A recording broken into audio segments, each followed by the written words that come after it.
به نام خدایی که جهان آفرید سخن گفتنم در زبان آفرید. اما بعد، السلام علیکم و رحمت الله تعالی و برکاته. پدران و مادران اعلی قدر و برادران و خواهران اهل اسلام من، بنده امروز خواستم برای شمایان یک قصه درباره کودک خردسالی که در سر جای نماز جان را به حق سپارید نقل نمایم. و اگر در آخر گفتن این قصه اگر به خطاگی راه دهم، الله تبارک و تعالی مرا مغفرت کند و از همه شمایان معذرت میخواهم.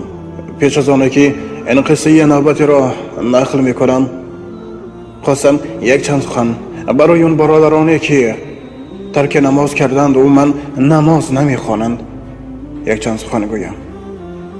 برادران و خواهران اهل اسلام من، به حرمت خداوند، از آن اینترنت بازی و از آن SMS بازی هایی که هیچ معنی خوبی ندارن دور باشین. اون 5 وقت نمازی که الله تبارک و تعالی برای هر یک ما و شما فرض گردانید، اون را ادا کنین.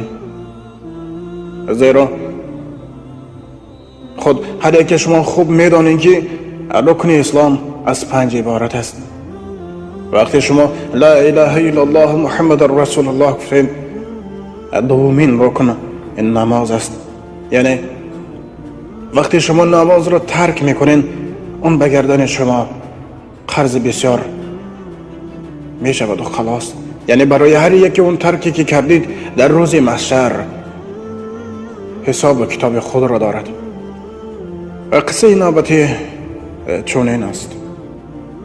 وقتی پدر طهارت میکرد و به نماز تیاری میدید، پسرچه خردی آن پرسید: پدر جان، به کجا میروید؟ مرا هم برید.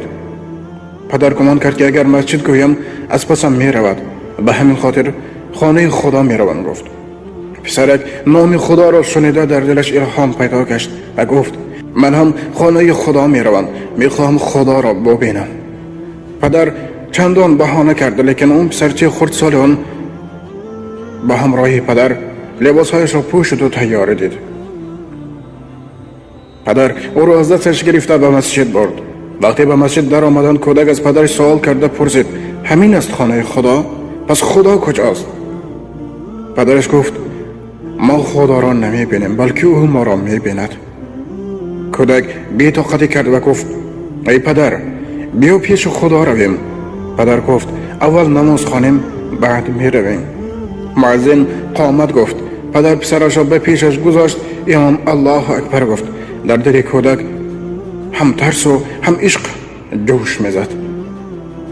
بعد شنیدن سبحان ربی الاعلی، کودک بی‌طاقت شد.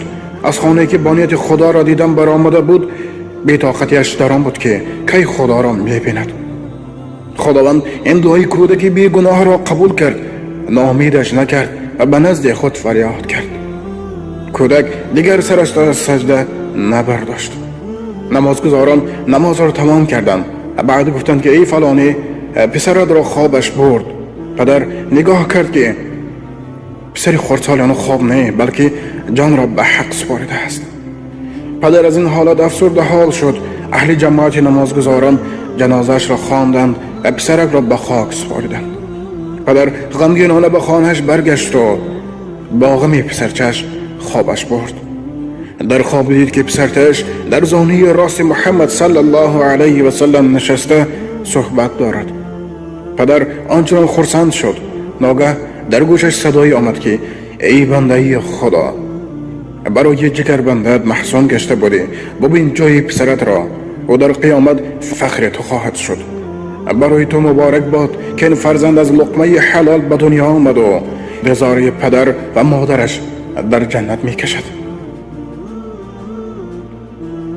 سبحان الله. پدران و مادران، برادران و خواهران اهل اسلام من، به حرمت خداوند،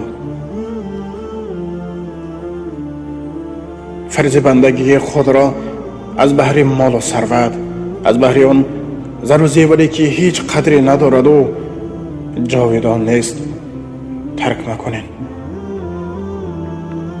زیرا الله تبارک و تعالی در بسیار جای قرآن میگه که واقیم الصلاة و آتوا الزکات، میگه نماز را بخوانین و زکات را سپارین. خب به حرمت خداوند از فرض بندگی خود را دور نکنین و از اون وسواس شیطان، از اون راههای شیطان، از اون وسواس نفس دنیایی خود دور باشین. زیرا برگشت هر یک ما و شما به سوی الله تبارک و تعالی است. این دنیا بگذرنده است، یکی دارد مشکل و دیگری دارد خرسندی. زیرا الله تبارک و تعالی هر یک ما و شما را در همه حالت می سنجد که این بنده شکرگزار است یا اینکه ناخلف و نابکار. هر یک کاری که در زندگی می شود، هر یک غمی که می شود، فقط به اذن الله. ولا حول ولا قوة الا بالله العلی العظیم. پروردگار به همه کار قدرت دارد.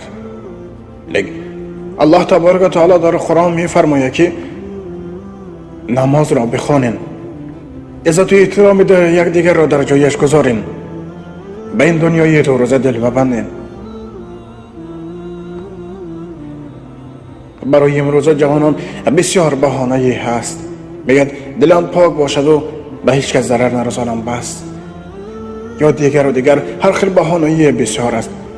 یکی میگه کارم بسیار، دیگر میگه فلان بیماری دارم.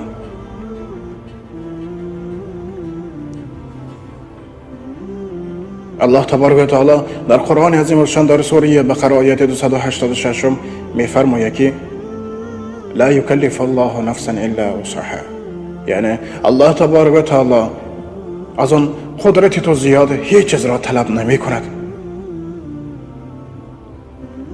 اگر تو از جایت خیسته نمی توانی، در جایت شش بخوان. هر یکی از شما باید کوشش کنین که نیت شما پاک باشد، از ضرر نرساندن به هیچ کس. این فرض انسانی شماست، لیکن فرض بندگی هر یک ما و شما ادای 5 وقت نماز، ادای 5 رکن اسلامی که الله تبارک و تعالی برای هر یک ما و شما فرض گردانیده است. از امیر المؤمنین عمر ابن خطاب رضی الله عنه روایت است که پیغمبر صلی الله علیه و سلم می گفت انما الاعمال بالنیات، ثواب عمل ها وابسته به نیت شماست و هر کس را موافق نیتش جزا داده می شود. و هر کس را که هجرتش به سوی الله و رسول او باشد، پس هجرت او به سوی الله و رسول اوست. و هر کس را که هجرتش به سوی دنیا باشد تا آن را به دست آورد، یا به سوی زنی باشد که او را به نکاح دارد، پس هجرت او به سوی همان چیز است که به آن سوی هجرت کرده است. پس به حرمت خداوند،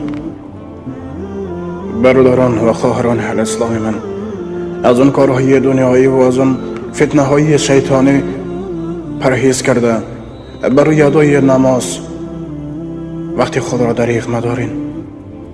و نآخر دعوانا الحمد لله رب العالمین. السلام علیکم و رحمت الله تعالی و برکاته. با احترام دوست و برادر شما امید رحمت. الهی الله تبارک و تعالی هر یک ما و شما را در پناه خود نگه داشته، از راه خطا، از کار خطا، از راه شیطان، از وسواس آن در پناه خود نگه دارد. برای عمل کردن به هر یک 5 رکن اسلام و هر یک ما و شما ایمان و توفیق بندگی نصیب روزی گرداند.